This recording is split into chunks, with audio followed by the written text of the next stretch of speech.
The unique mentorship E classes और आज हम बात कर रहे हैं वर्ब पे। तो चलते हैं, ले चलते हैं आपको अपने मिशन पर उससे पहले मैं आपको एक बात बता दूं कि हम पार्ट्स ऑफ स्पीच पढ़ रहे थे जिसमें कि 2 टॉपिक्स हम ऑलरेडी कवर कर चुके हैं। तो आपको डिस्क्रिप्शन में वो लिंक मिल जाएंगे, प्लीज जाकर के विजिट करें। अब चलिए बात करते हैं वर्ब। वर्ब यानी क्रिया। चलिए समझते हैं इसे।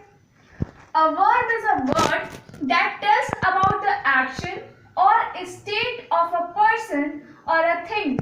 मतलब वर्ब वह है, वह वर्ड है, वह शब्द है जो हमें बताता है, किसके बारे में बताता है? बताता है एक्शंस और स्टेट्स के बारे में। एक्शंस यानी कोई काम है जो किया जा रहा है किसी के द्वारा या हो रहा है, उसके बारे में।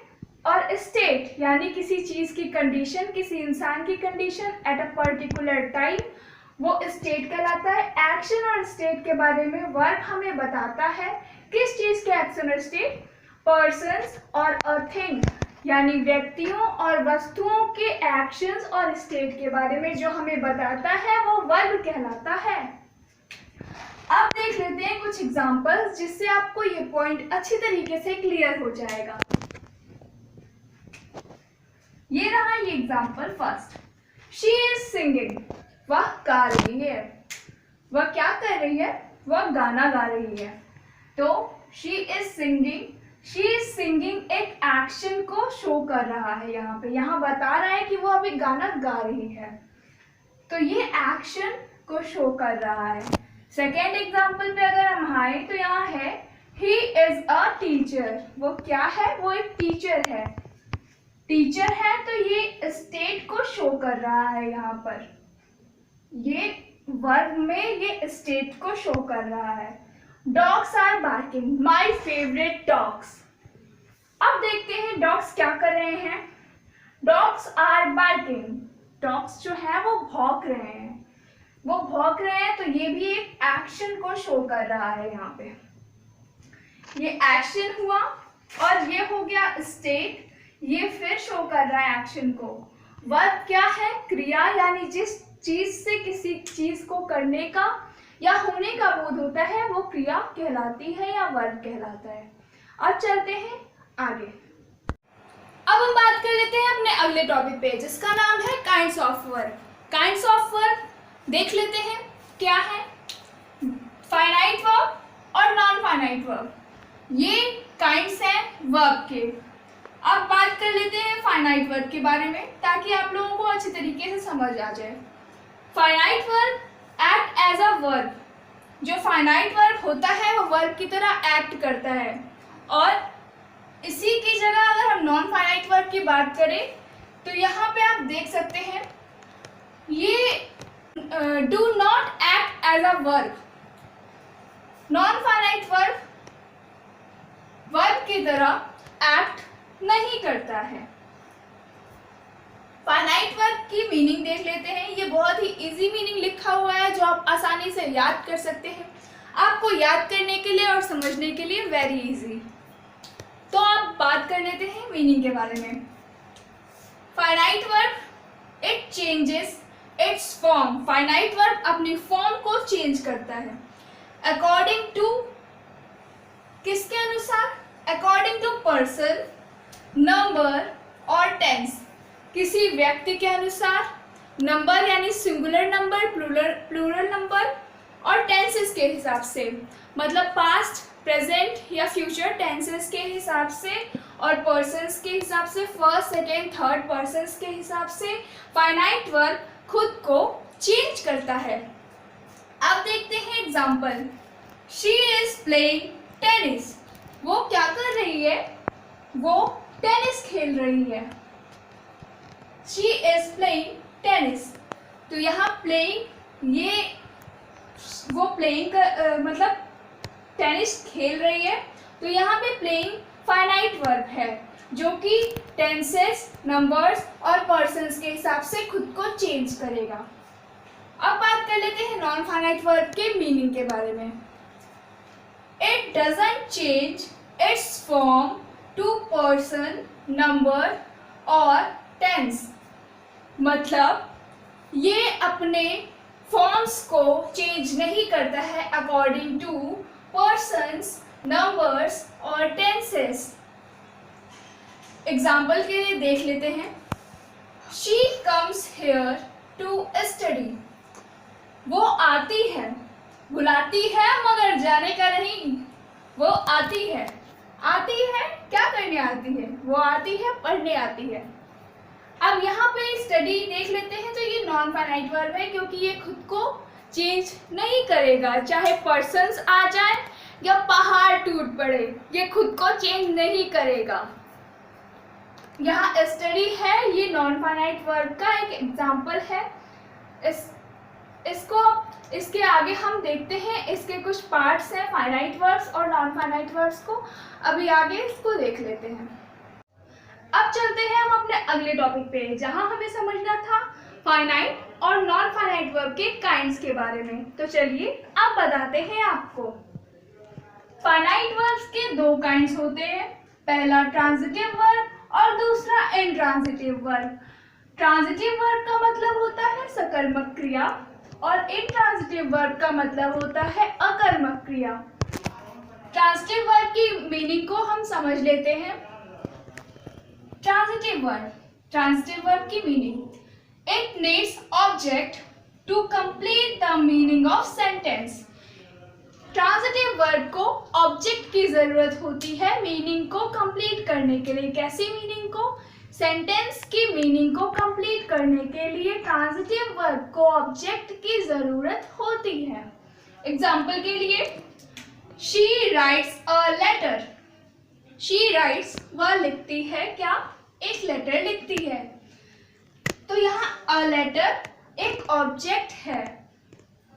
अब चलते हैं दूसरे पार्ट पे, जो है फाइनाइट वर्ब का दूसरा टाइप।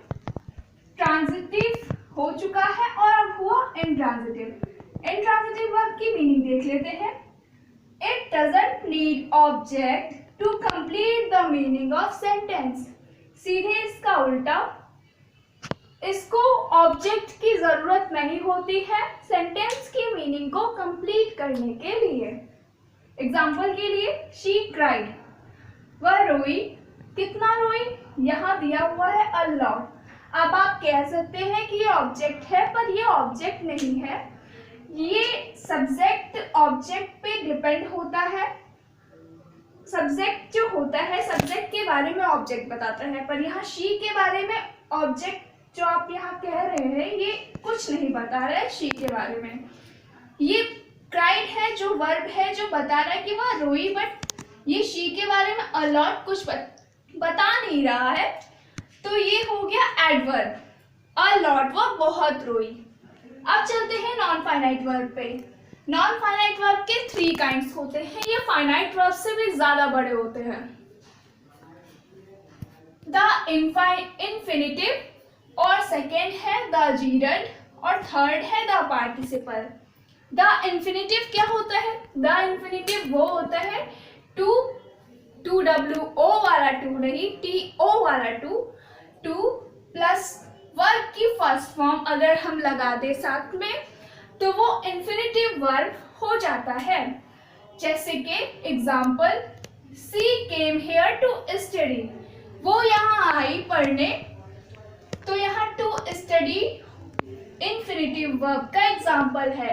मैं आपको फिर से रिमाइंड करवा दूं कि नॉन फाइनाइट वर्ब अपने सेंटेंस के फॉर्म्स को पर्सन्स, नंबर्स के हिसाब से चेंज नहीं करता है, तो ये भी खुद को चेंज नहीं करेगा।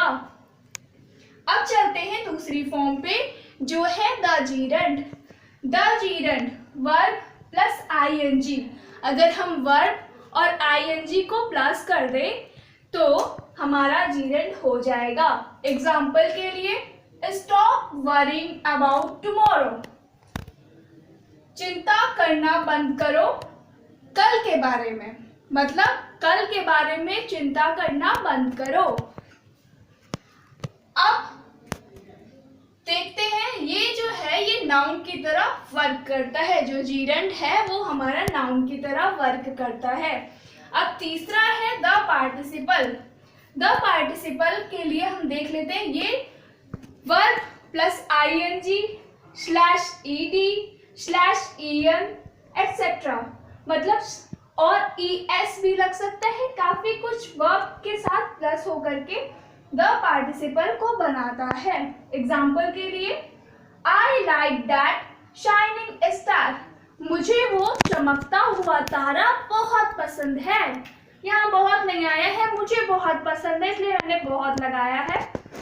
I like that shining star ये कहना चाह रहा है मुझे वो चमकता तारा पसंद है। तो यहाँ पे जो शाइनिंग है वो द पार्टिसिपल का एग्जाम्पल है। अब आप कहेंगे कि जीरेंट में भी तो वर्ब प्लस ing था, इसमें भी तो वर्ब प्लस ing हो रहा है, तो इसमें अंतर क्या है ये तो बताओ हमें। तो देख लीजिए, यहाँ मैंने अभी बताया कि ये यूज्ड एज अ नाउन, मतलब ये यूज होता है नाउन की तरह। अब आप कहेंगे इसमें नाउन कहाँ है, स्टॉप वरिंग अबाउट टुमारो। तो मैं आपको एक बार रिमाइंड करा देती हूँ कि हम नाउन ऑलरेडी पढ़ चुके हैं। जो वीडियोस नहीं देखे हैं वो जा करके देख सकते हैं। और यहाँ पे जो वरिंग है वो हमारा नाउन है। कौन सा नाउन है, ये एब्स्ट्रैक्ट नाउन है। अब द पार्टिसिपल के बारे में भी बता देते हैं। द पार्टिसिपल एडजेक्टिव और वर्ब की तरह काम करता है। यहाँ पे हम लिख रखे हैं ताकि आपको समझने में ज़्यादा दिक्कत ना हो। जीरेंट नाउन की तरह वर्क करता है और पार्टिसिपल एडजेक्टिव और वर्ब की तरह वर्क करता है। यही जीरेंट और पार्टिसिपल में अंतर होता है। गाइस, हमारा आज का टॉपिक जो था वर्ब वो कंप्लीट हो चुका है। अब हम मिलेंगे नेक्स्ट वीडियोस में। आप ये कभी ना भूलें कि every and is a beginning, मतलब अंत ही आरंभ है। तो हम मिलते रहेंगे अगर आपने चाहा तो। अगर आप अपना प्यार बनाए रखेंगे और हमारे चैनल को सब्सक्राइब करेंगे, वीडियोस को लाइक करेंगे और लोगों के साथ शेयर करेंगे तो हम मिलते रहेंगे। और आप अपने लोगों को भी, यानी अपने सगे संबंधियों को भी इंग्लिश सिखा सकते हैं, जैसे कि राजेश ने सीख लिया है। तो अब हम नेक्स्ट वीडियोस में मिलेंगे। तब तक के लिए बाय बाय, टेक केयर, अपना ख्याल रखिए।